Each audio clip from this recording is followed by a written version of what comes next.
Welcome back, everyone. Re-bienvenue. I hope that you had a good and brief little pause, a little break. It seems that this is how we live our lives these days, with little 5 to 10 minute breaks in the middle of Zoom calls. Good to have you with us.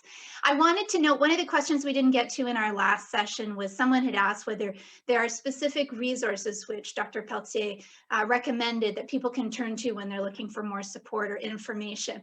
And I wanted to let you know that you will be receiving a certificate of attendance for today's event. And included in that will be some links to resources, as well as links to some of the videos from today as well, so that you can see, again, if you wish, what our presenters had to say and advice they had to offer.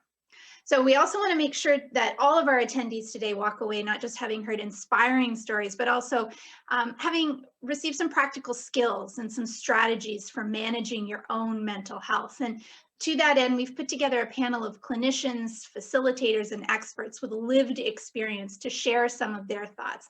And to lead that discussion, I am so pleased to introduce Adrian Harewood. Many of you likely know Adrian as one of the hosts of CBC's Ottawa News, or from his time hosting CBC Radio's All in a Day. He's an accomplished journalist and educator at Carleton University, and he's really very deeply committed to giving back to his community. We are thrilled to have him here to lead this panel. And so, Adrian, I will now turn things over to you. Well, Catherine, thank you so much for that really kind, generous introduction. It's always a delight to see you. And I'm certainly looking forward to this afternoon's session. So thank you very much for having me. And I will be moderating this session in health and wellness in the workplace for the next hour. We have assembled, as Catherine alluded to, a stellar panel, all of whom have a wealth of experience confronting issues of mental health and wellness. Today, we want to start a dialogue. This is an opportunity to speak openly about mental health and discuss challenges in the workplace and in life in general. We're going to explore how we create psychological safety and break down the stigma and the shame that sometimes surrounds mental health matters.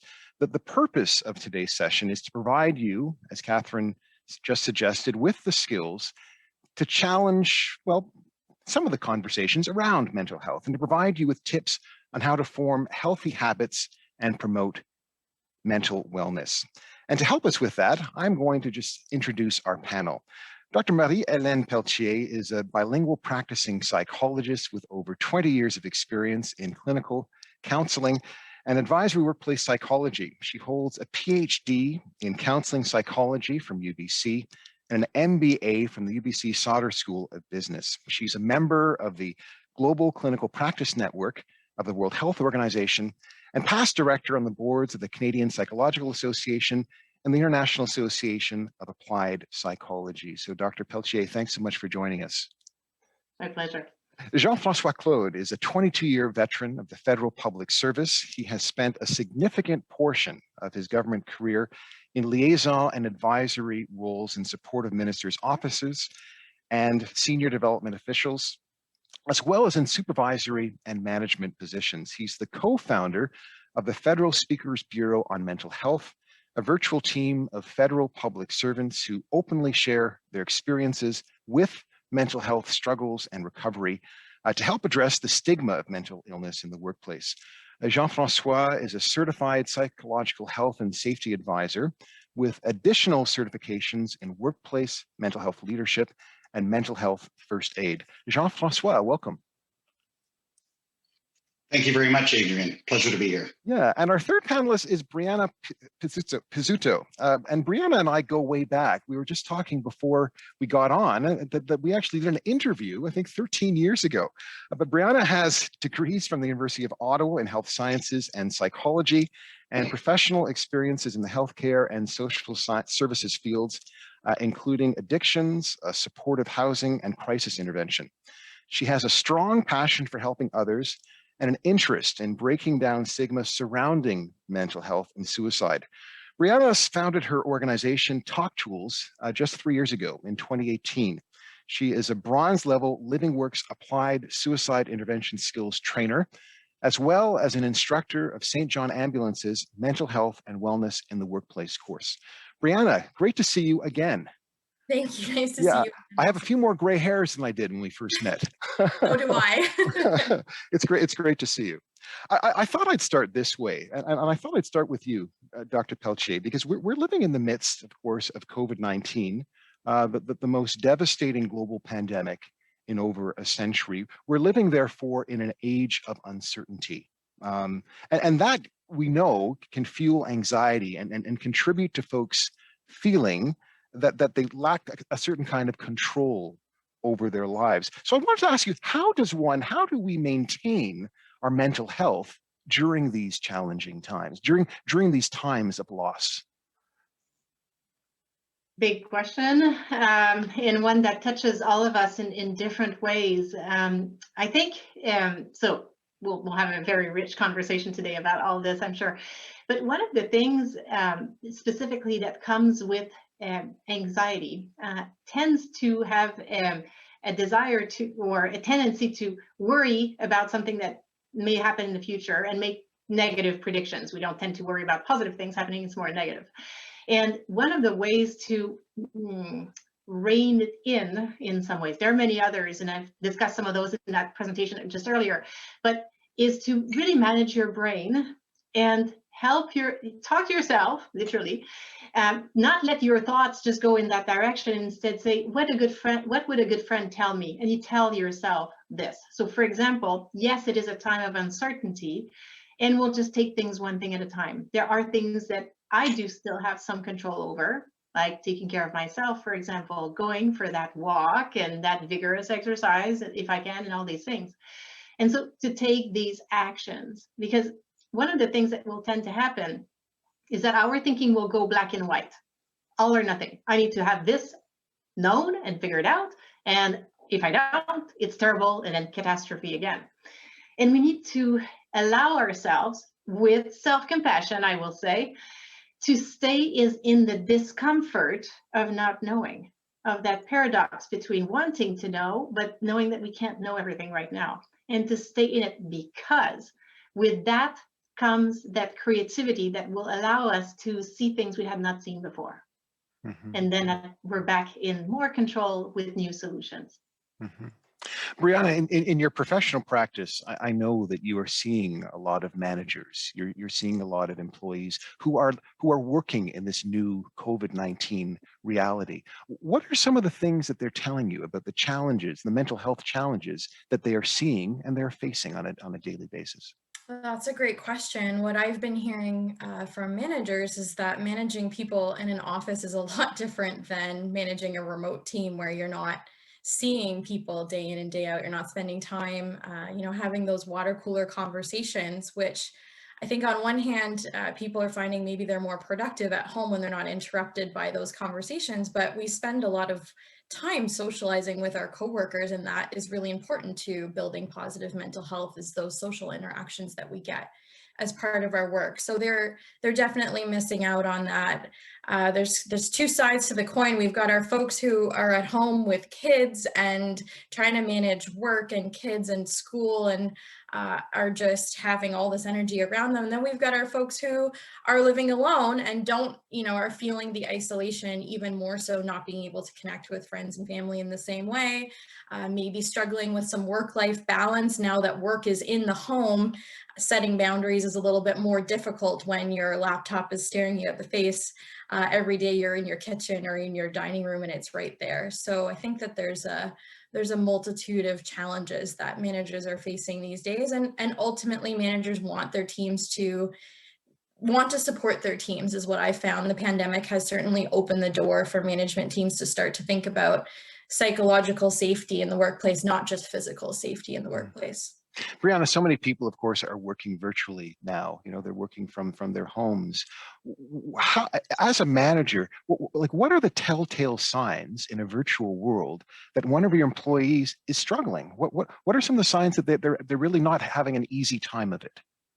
That's a great question, because we want to pick up on those signs as much as we can. We're getting less information, but there are some things that I recommend people watch out for. So if you are seeing your staff on camera, even though these little boxes are giving you a limited view into their lives? Are you noticing that they are dressing themselves and upkeeping their personal hygiene? Because we tend to see a slip in personal hygiene when somebody's really experiencing poor, worsening mental health. Are you seeing things around them? Do they look like they're in a cluttered space and they're having trouble keeping up with their role functioning in their personal life? Are you noticing that somebody used to come on camera and now is refusing to, or keeping their camera off during meetings? Are you noticing that folks are answering emails at all hours of the day, which might indicate that they're having problems with work-life balance? And then we want to listen out for feelings that sound anything like hopeless or helpless. You know, statements like, I'm fed up, nothing matters, I don't care anymore, are all indicative of that anxiety and that feeling of feeling out of control, and things that managers can watch out for even from remote employees. And I always recommend making sure that you're regularly checking in with your people and asking, how are you really doing? And asking that more than once. A question I get a lot is, I ask my people how they're doing and they say, I'm fine, everything's fine. And then I don't know how to go a little bit deeper. And so I'm sure that, you know, there's lots of strategies for how to kind of deepen that conversation. And one of them is to make it a regular conversation so that it doesn't come out of the blue. Jean-François, you've spent much of your career trying to struggle against the stigma that surrounds mental health. And I'm wondering, you know, when you see a colleague who is having a tough time, how do you help them? How do you even broach the subject? What's the protocol? What do you suggest? Sure. Thank you, Adrian, for that question. You know, first of all, what's really important is recognizing the type of relationship you have with that individual. And so that will sort of dictate a little bit how you're going to approach him or her. But you know, essentially, it's an approach that is anchored in empathy, and it's basically along the lines of, you know, how are you doing? And you know, I just noticed that XYZ seems to be a little off. Is everything okay? And that's how you sort of, you know, gently approach the conversation, and hopefully the individual will open up to you a little bit.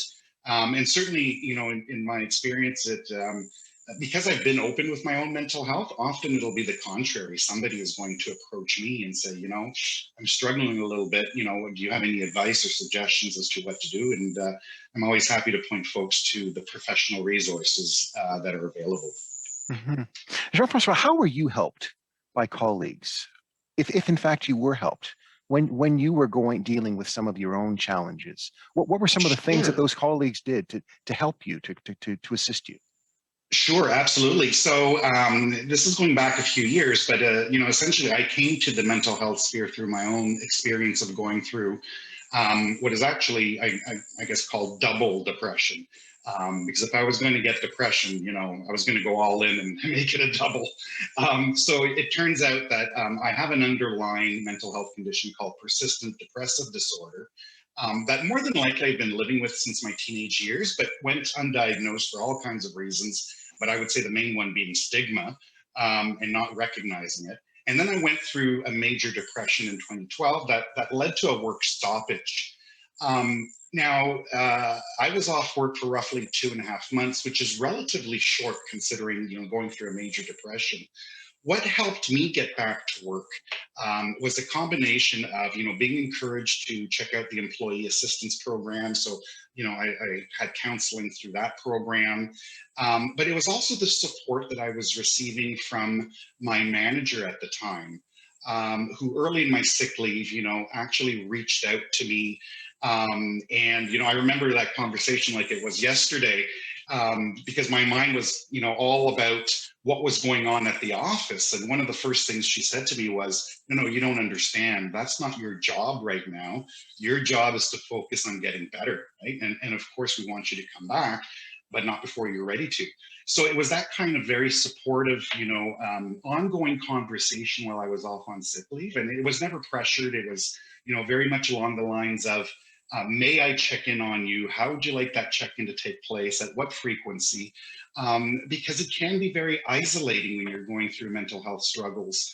And for someone like myself who, you know, was so wrapped up in my identity, in terms of my job being my identity. That was very critical to have that kind of support in order to come back to work.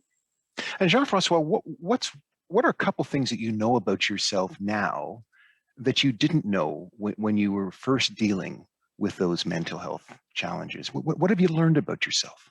Sure. Well, it really is a life-changing experience. I used to put so much emphasis and importance on my career and the job and the status and the title and that kind of thing that went along with it. And I've basically done a 180 where I have moved out of a profession that I still love, but communications, public affairs, those types of roles are not 9-to-5 jobs. So it's very easy to sort of fall out of balance. And so for me, it meant a career change into the workplace mental health sphere. And I have found that, the rewards are different maybe in terms of what they used to be. So for me, that reward is knowing that, when I share my story, it touches people, and they'll come up to me in some cases months later and say, I heard your testimonial and I realized that I was going through something very similar. And because of your talk, I was encouraged to reach out and get the help that I needed. Mm-hmm. Dr. Pelletier, I've had the great fortune of watching you a fair bit the last couple of days. I've been watching your videos. And one thing that you mention a lot in your speeches and in your presentations, you talk a lot about resilience. And I'm curious as to what you see as being some of the biggest misconceptions that exist around this notion of resilience. Yes. One is to think that it's a personality trait. You're either that or you're not. And sometimes you'll hear managers look at their teams and say, oh, this person is resilient, this person is not. And what we want to keep in mind is that no, resilience is not a personality trait. It's something that is very dynamic and it changes. And that's very important because whether it's about us as individuals or us as a manager supporting our teams, if we keep that perspective in mind, maybe all you've seen of this member of your team is struggling with their resilience for the year that you've worked with them, it still doesn't mean that it cannot be increased. So you want to keep really that perspective in mind. And I think for managers, one of the very significant blind spots is that here's how how people become managers. Usually what happens is they're great at what they do and they love supporting teams and they've gone through difficult times and they've done it and people around them told them, wow, you can do anything. And you're telling yourself, well, I can do anything. And this is what you're doing. And that's the trap. To think that you can handle anything. Not true. We're all humans, right? And we're going to be way stronger if we realize that no, at any point, any one of us could move on that continuum of resilience. Therefore, reminder to therefore nourish it so we can push it forward. But that is one of the misconceptions, particularly with leaders, to think that they can handle everything. They can handle many things. That's fantastic. Still human. And you're going to be stronger if you do keep that in mind. Mm-hmm. You just briefly mentioned this idea of nourishing resilience, nourishing our resilience. And I want you to expand on that a little bit, because another theme that you talk about a lot is protecting our resilience. Can you tell us how we go about protecting that? Nourish and protect, both.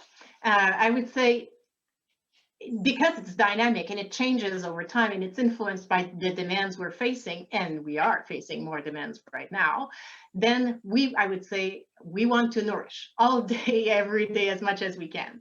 And if we are feeling pretty good these days, fantastic, then we want to protect it, not just let it drain and not nourish it because it's fine. And in terms of, okay, and how, like, what does it eat? How do you nourish? 4 key things, and there are others, the 4 key are exercise, nutrition, sleep, and relationships. And I'll go one notch further to describe how exactly that looks like. Sometimes I've worked with people who have said, so tell me what to do, I will go do it. And in terms, and of course it depends on how your overall health levels are and that kind of thing, but what research points to with regards to exercise, half an hour cardio 5 times a week. If you're very far from that, you start gradually, but that's where you're going. Ideally, you want actually 3 types of exercise in your week. You want cardio, strength training, and meditative type activity, which could be meditation and yoga. In terms of nutrition, a lot of studies are looking at Mediterranean type diet. Same thing you would eat to protect yourself from cancer risks, heart disease, these kinds of things. So fish, leafy vegetables, olive oil. Lots of olives. That's right. Yay for me, I love that. And you too, maybe. Indeed. Right on. Sleep. People are, the main challenges there, people are not protecting 7 to 8 hours. You need to protect the actual hours. People are not protecting the hour before bed. You need to protect it so your brain learns to calm down. And you need to not have the phone in there. And certainly if you're waking up during the night, you're not looking at your phone. So that's that. And then the relationships, we've talked a bit more about it in my talk, but both in our personal side of things, connecting with people, which we've learned even more of, right? Early in the pandemic, connect with family and friends.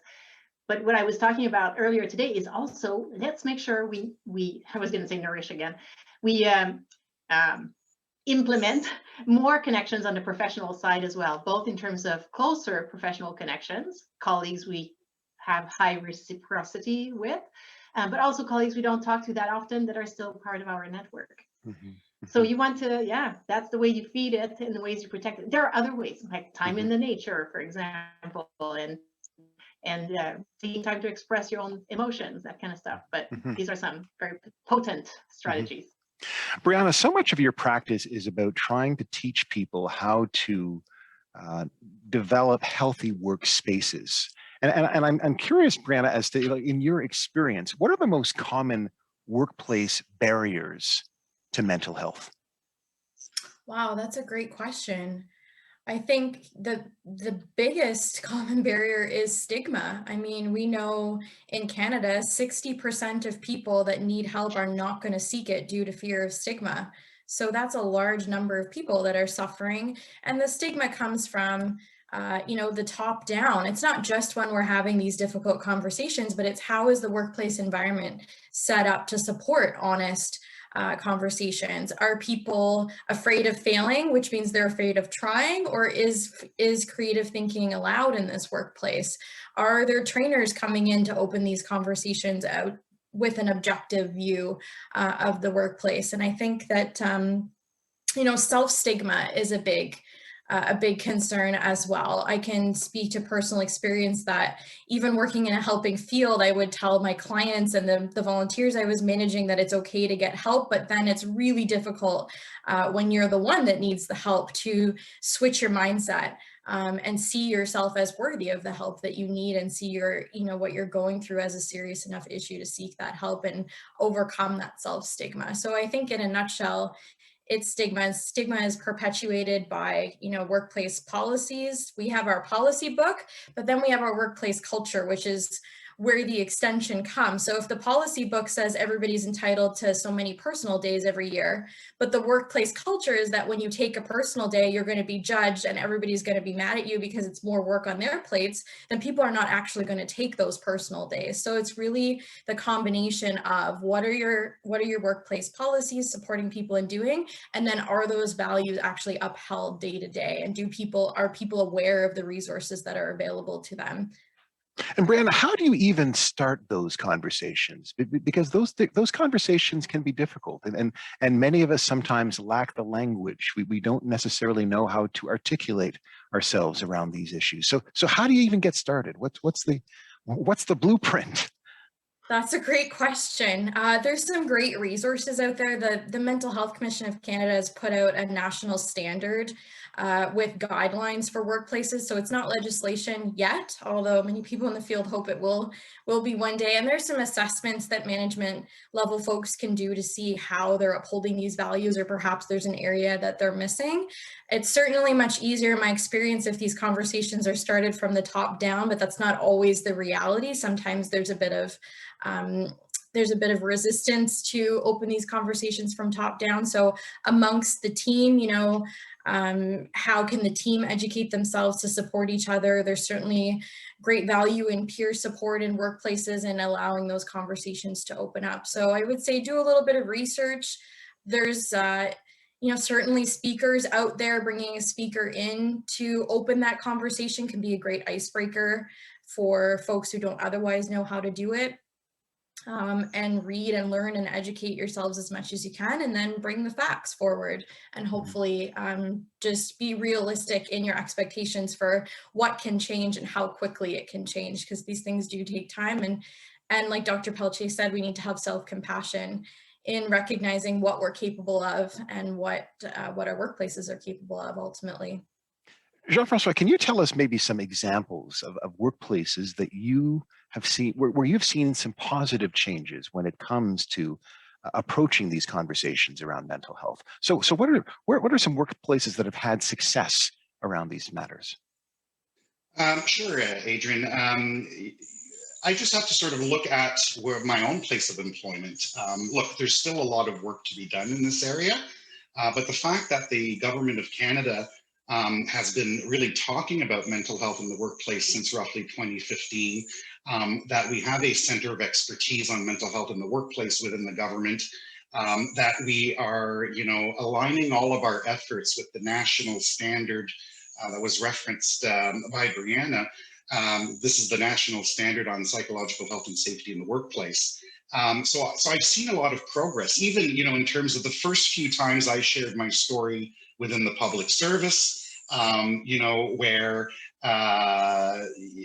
it almost seemed like it was a performative thing, right? Bring in a speaker because it's an easy checkbox, you know, to put down that, yes, we've talked about mental health in the workplace, to really seeing managers who are embracing the importance of having a mentally healthy team. So, you know, I would say that, yes, look, like in any organization, there's always room for improvement. And that's the thing about psychological health and safety, though. It's not like there is a 5-year plan you can implement, and at the end of it, you're done. It's just like regular physical occupational health and safety. There's always going to be a need to improve systems and improve on the factors in the workplace that impact mental health. Mm-hmm. And when you assess, because you just alluded to this, when you assess your own workplace, when you assess how the government is doing, you said it started this initiative back in 2015. What is the work that still needs to be done? Well, I think a lot of it has to do with sort of the systemic issues that we need to look at.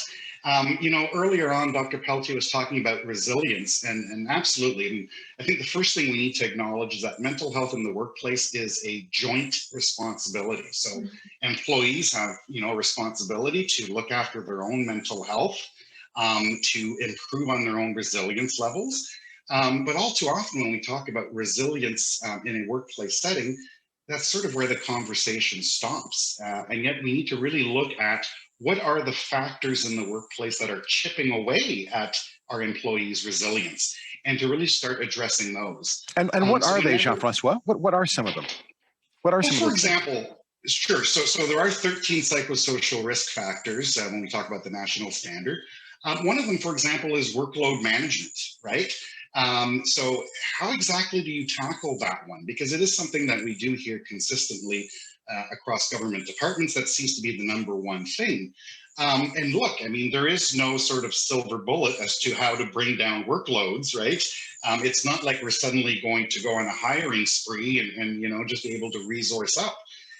So, you know, folks aren't always fond when I say this, but I said, you know, really the secret here is learning how to say no without getting fired. You know, it really is about sort of pushing back and saying, look, I've got 10 priorities on the go right now. You know, what can I let go? And so again, it's not necessarily easy because we're talking about systemic change that's required. But there are some good tools out there that can help teams have those kinds of discussions. For example, Workplace Strategies for Mental Health is a great website that has a lot of free bilingual resources that can help managers, take one of those 13 factors and sit down with their team and say, okay, how can we sort of start taking small steps to improve this factor in our workplace? Mm-hmm. Dr. Pelletier, you work with all kinds of businesses, across North America. You're familiar with all kinds of workplaces. What are the best workplaces getting right when it comes to mental health? And what are the worst workplaces? What are they getting wrong? It's going to, where to start? It's a great question. Okay, it's going to tie some elements of what Breanna and Jean-François brought forward. I think when you said, what are the best workplaces doing, the thing that came immediately to mind is they're talking about it. They've been talking about it for a long time and acting on it, and they're continuing to do that. If you think of it, it's not different from anything else that an organization does. If an organization decides that they want to provide a service, sell something, whatever it is, they'll have a strategy that will evolve over time, that they will review and make sure they implement. So the strategy, a workplace that does well with mental health will usually have a strategy, and they will nourish it. I'm going back to that term. They will make sure they pay attention to it and evolve it over time as needed. So it's, to Jean-François's point, it's not one done and that's it, right? It's something that happens over a long period of time. And as they do this, they measure what the impact of what's happening. They adjust. Sometimes they have to shift gears. That's what some of our organizations have done. And so, for example, NAV Canada is an organization that has very early on been on top of this. They've implemented a number of actions early with some good traction. And eventually they realized, wait a second, we're putting all these things together for our people to use. They're not using them. What do we need to do differently? At that point, they pivoted and decided to create an in-house peer support program, game changer for them. And they're very, they've won awards internationally for their work, and they're sharing this information very generously. But that's an example of what they did. They were very agile with their strategy. And so the workplaces who are struggling quite a bit are just not paying attention to it, unfortunately. And not only that, but they are in some ways almost feeding an other side of a culture where it's better to not need anything. You're stronger if you never express any vulnerability, challenge, weakness, any human trait, basically. And then it puts employees and managers in this very conflicted situation, because maybe some of them would like things to change, but what's valued and supported and encouraged, they receive incentives for being more like this. So that creates a very challenging environment, and it is a situation where all these, whether you're doing really well or you're doing really poorly right now, it's still a journey. It will still evolve over time, and it will still be influenced by everyone. To Breanna's point, certainly if you're in a leadership role, that comes with it. You have influence. That's the way it is. At the same time, ground-based influence has been seen. That's the whole premise of the Mental Health Commission of Canada, to have everyone involved in that conversation. So I would say there is a way to create movement anywhere. Can I share 2 actions managers can take? Earlier you were asking this, and there are things that are so simple, like people can do that today, later today, you can do it, or tomorrow. And as I was listening to my colleagues, Breanna and Jean-François, I was thinking about these things. Actually, 3 things. Okay, first, books. This Mind Over Mood is a book that international bestseller. It's basically a condensed version of cognitive behavior therapy, and it's a workbook. My suggestion is look at it online and see if it speaks to you. But if it does, buy it. It's about $30. I'm not the author, unfortunately. I wish. But it's a fantastic book. Like, seriously, if I was given a wish today, I would just put one in every single home of every single person, because it has tools that you can use now. So if you buy the book, have it in your office. If you're in your virtual office, next time you talk to your people, say, hey, I got this book, talk about it. So you're sharing resources. Another action you can take, use your EAP or see a psychologist, even proactively if you want to. In this time right now, that it's a great opportunity to push the stigma, because if there is a time ever where people are saying it's getting to me, Right. it's now. Yeah. So it's possibly the easiest time to say, I'm going to book one session only with a psychologist to do a check-in, and then you tell people you did it. Talk about walking that talk, right? And third quick suggestion based on the Mental Health Commission of Canada standard. One of those factors is recognition in the workplace. And we actually know from research on burnout, and yes, Jean-François's point, burnout, for example, is not just an individual situation. It's a combination of exhaustion and demands from the workplace that becomes impossible to align with reality, and it has an impact on your performance. Yet, we know from research that workplaces that have recognition are decreasing their burnout rates. So, you're a manager today. You think one good thing about someone in your team. When's the last time you said it? Say it again. It's not going to hurt. Find something else. So that you're providing that, because they may not know. Even if you said it 2 weeks ago, it will not hurt to say it again. So that's a way to take concrete action today, doable, not expensive, or free, really. Okay, we're going to return to that topic of burnout maybe a little bit later. I want to delve more deeply into that. But Breanna, I was noticing that you were nodding while Dr. Pelletier was speaking, nodding in agreement. But I wanted you to maybe add to what Dr. Pelletier was saying. What are some other ways that you've seen that workplaces have successfully bolstered the mental health and cultivated psychological health and safety in the workplace? What are some other examples that you've noted? Yeah, I was nodding because there's a lot of overlap between what she just said and what I do with my clients and in my workshops.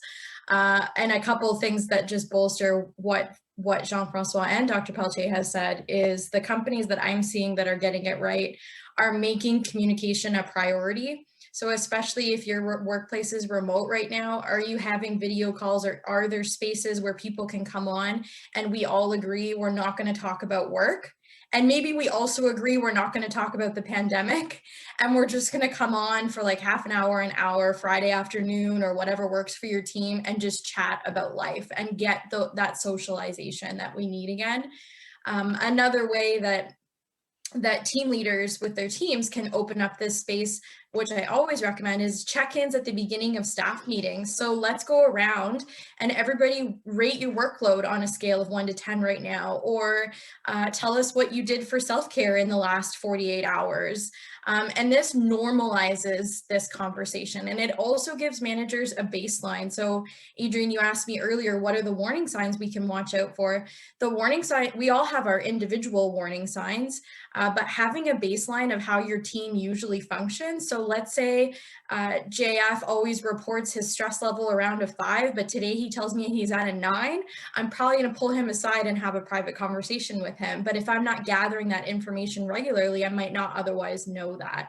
So check-ins at the beginning of meetings, prioritizing socializing time, also rewarding, being careful of what behaviors you're rewarding. So are you rewarding overworking behaviors and people who are taking lots of overtime and people who are working on evenings and weekends? Or are you rewarding the people that are setting boundaries and turning their work off at a certain time and taking their personal time?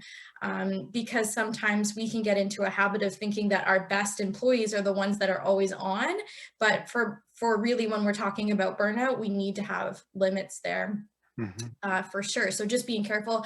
I was nodding at the recognition piece that Dr. Pelletier mentioned, because I was doing some work with a manager in the government, and she said, I feel like every time I come out on the floor, my staff they get anxious to see me. And I said, well, do you ever go out on the floor just to chat with them, ask them when the last time they had a break was, or see how their day is going? Or do you only talk to them when you need something or somebody's in trouble? And she said, oh my gosh, I only talk to them when I need something or somebody's in trouble. Well, now she's just made herself a trigger for a difficult conversation. Every time they see her coming, they all get a little bit scared. So when we just normalize, talking about our stress levels, and it's a great way for leadership teams to humanize yourself. At the beginning of a staff meeting, if I say, hey, you know what, guys, I'm like up to here with it this week. How are you all doing? It proves that I'm human too. We're all in this together, and I care about you and I see you on a human level as well. Just because you're a manager doesn't mean that that you have it together every moment of every day. Jean-François, speaking of leadership, what does strong mental health leadership in the workplace look like? What does it sound like? What does it feel like? Well, honestly, for me, what it is, it's about a certain authenticity and a vulnerability. And I think that where we need a bit more work in all our workplaces is having senior executives, showing that human side to them, and sharing their own experiences with mental health struggles. So it's walking the talk in that sense. That is especially important. But I think also flexibility is key. And so, if you have an expectation that it's sort of a one size fits all in terms of working with your team, that does not sort of leverage everybody's best contributions that they can make. I know just from my own experiences is where the workplaces where I've, really thrived and been able to make my best contributions. Are workplaces where the manager has given me that flexibility to be creative, to basically have control over how the work is done.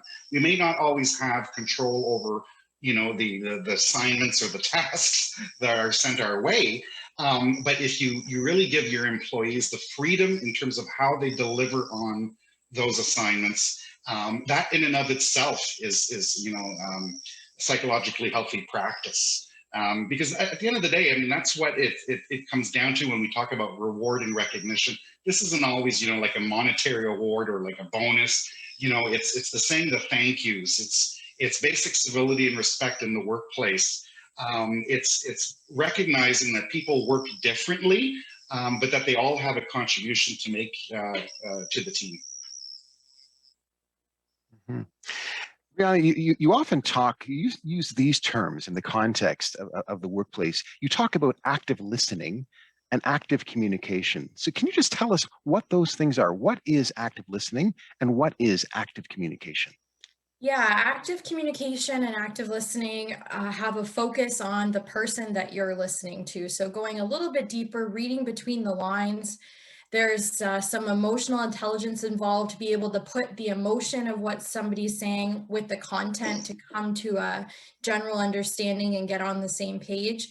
We often underestimate how powerful listening really can be, and how good it feels when we feel truly heard and validated for what we're going through. And I think that many people who are in this field and engage in active listening and have these conversations find that when the door is open, we're actually all a lot more alike than we are different, and we're all struggle with the same things, but we often don't talk about it and we hide it. So active listening uses empathy, which is putting yourself in somebody else's shoes. Even though we can never truly understand another person's experiences, we can certainly feel for them and think about how we might feel if we were in their situation and reflecting that.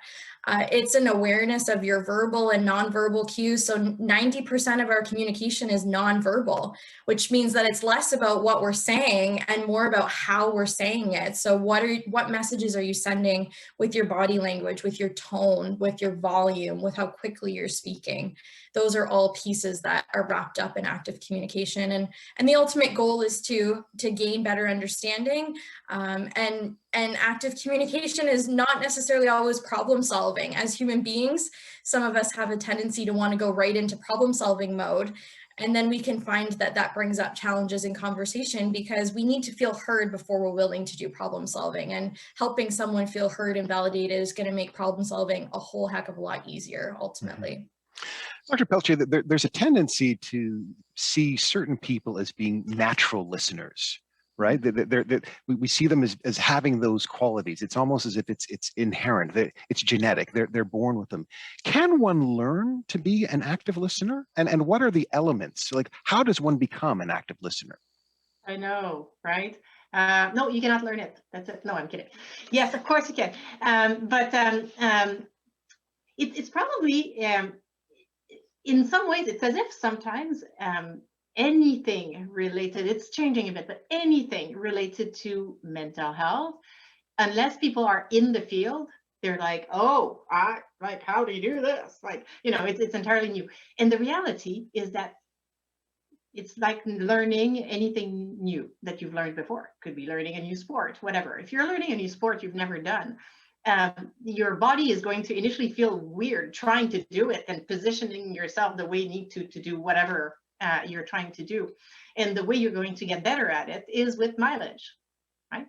And so similarly, and I'm sure Breanna will have elements to add to this as well, even in her work, but I think a good approach, whether it's about building an overall mental health strategy at work or becoming better listener, is to look at, okay, what are the behaviors associated with it, such as the ones that Breanna was talking about, and then you get in there, practice, and don't give up because it doesn't flow. Of course it doesn't flow. If you're not a natural listener, it will not flow. Just like if for a natural listener, doing something else will not flow.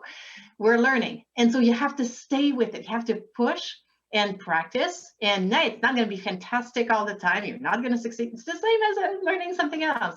It's mileage. And then sometimes with people who are closer to you, you can even ask for feedback and see how it was for them and learn from it. So it's practice, and we need to, I think over time we will get more comfortable with everything related to our psychological health and including doing good active listening. Jean-François, I noticed when Breanna was speaking a little earlier, you were nodding when she was talking about the importance of recognition. You know, as a journalist, one thing that I've learned over my time is how people really appreciate you listening to their story. So when I have a microphone and I say, what do you think about this? People often feel affirmed. They somehow feel as if you are seeing them as a human being, and that their story also is important. You know, from your experience, can you just expand on this, the importance of recognition, like particularly within the context of a workplace, and why that recognition is in fact so meaningful for so many people? Well, I think it sort of comes down to validation, because as humans, you know, we genuinely want to help, we want to contribute, but it's important to get that sort of positive feedback in terms of the work that we're doing. So when I was talking about reward and recognition earlier, I mean, you know, we have all kinds of sort of more formal reward programs. You know, that can include, I don't know, gift certificates or those kinds of things.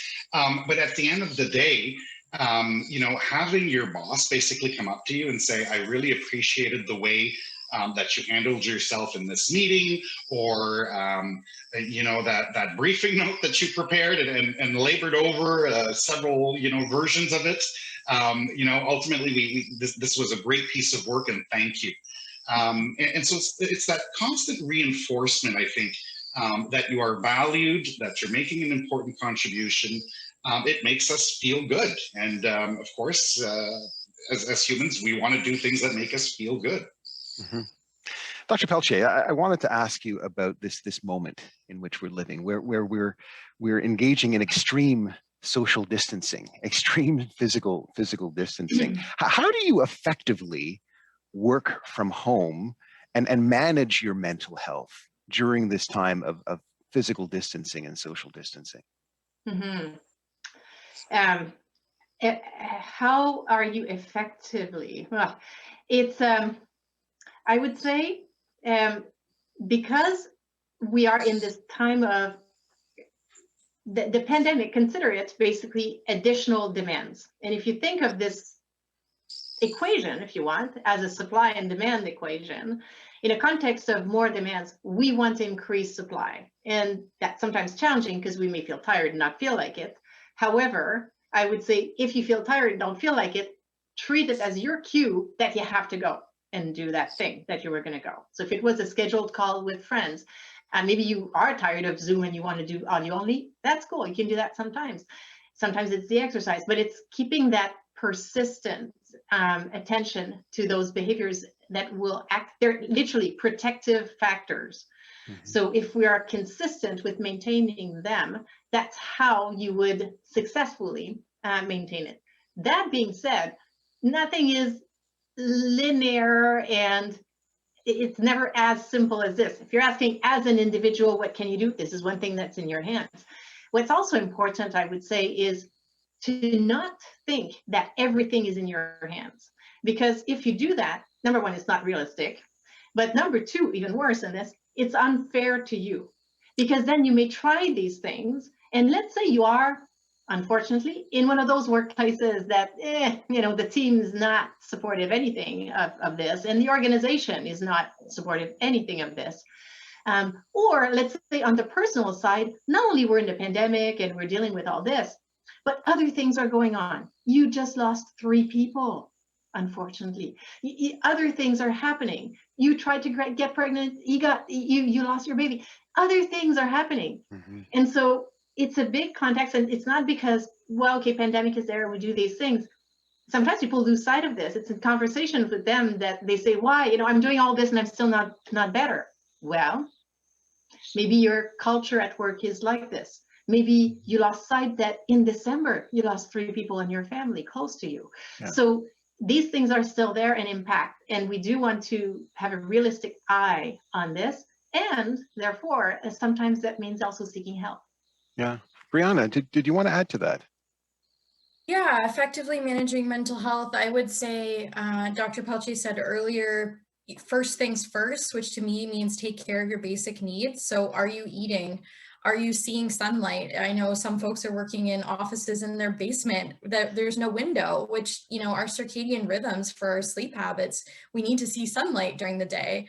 Are you getting fresh air? Are you taking care of your personal hygiene? So when you feel like everything else is out of control for all the reasons Dr. Pelletier just mentioned, focusing on what you can control. I also recommend if you're able to set up a designated space for your work, if you have a room in your office so that you can close the door on it at 5 o'clock or whenever you're done for the day, you don't have to look at your work, it's not in your personal space. And also consider it what I call a transition ritual, which is transitioning your mind out of work mode and into personal mode. So when we were traveling to the office, this might have been your commute or your bus ride or your walk home. And now we're just, if I'm working in my kitchen and I just am done work, now I'm just in my kitchen. There's no transition out of work and into home. So a transition ritual can be, having a shower, exercising, going for a walk, listening to a song that relaxes you or pumps you up, whatever you need. It doesn't have to be a big thing. It's just a behavior that signals to your brain, we're out of work mode and we're into personal mode now. Okay.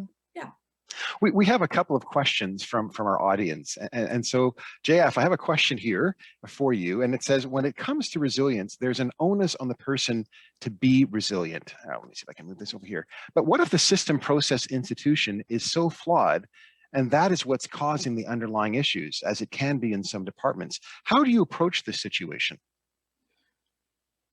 And that's a little bit what I was alluding to a bit earlier, is that, it is a joint responsibility. And so we do have to, management, leadership, really do a bit of a deep dive in terms of what are those factors in that particular workplace that is chipping away at resilience.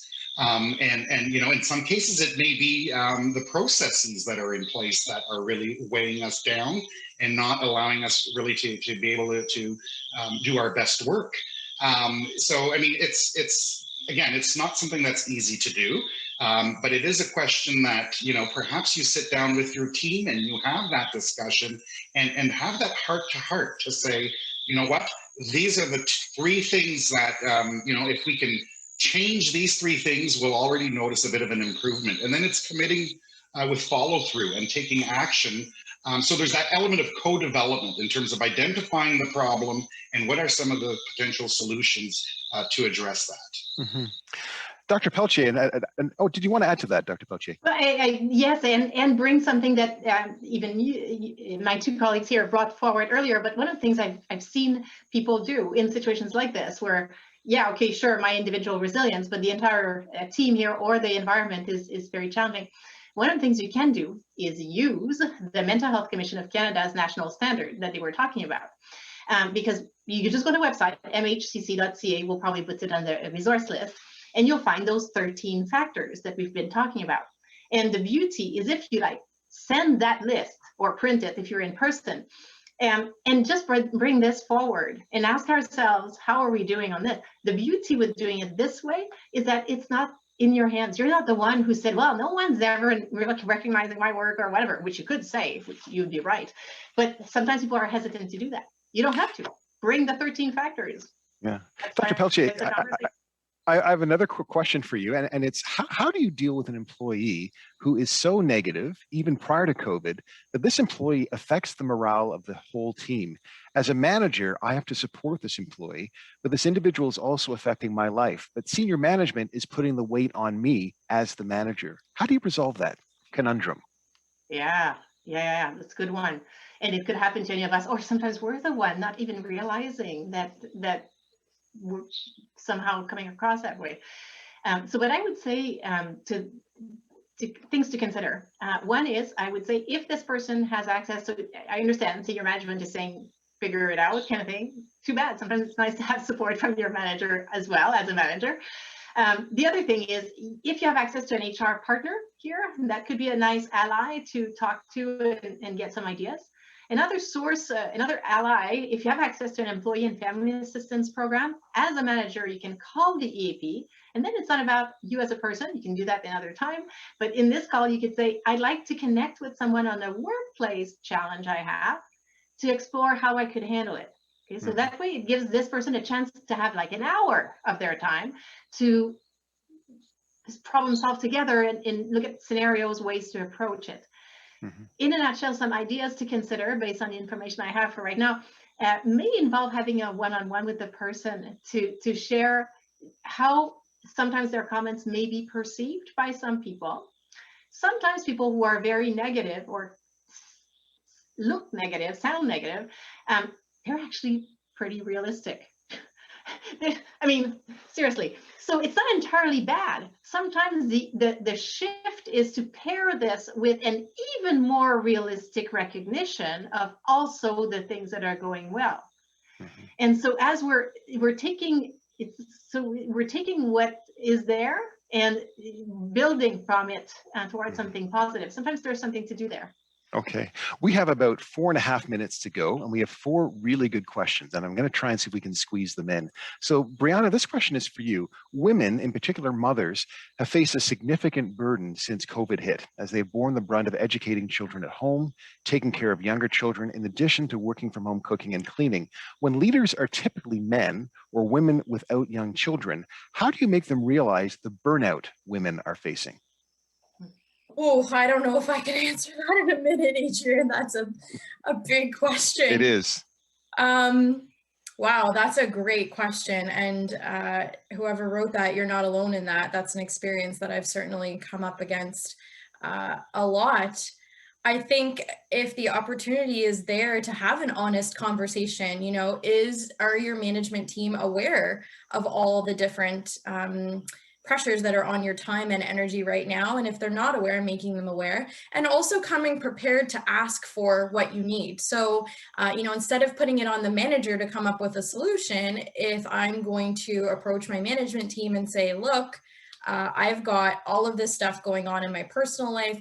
I really need to offload this project, or I need to hire an assistant part-time, or I need to be, I don't know, I need a certain day off next week to take care of personal matters and rest. So asking for something tangible that the manager can then provide can sometimes be helpful if the management team is not forthcoming in offering those things.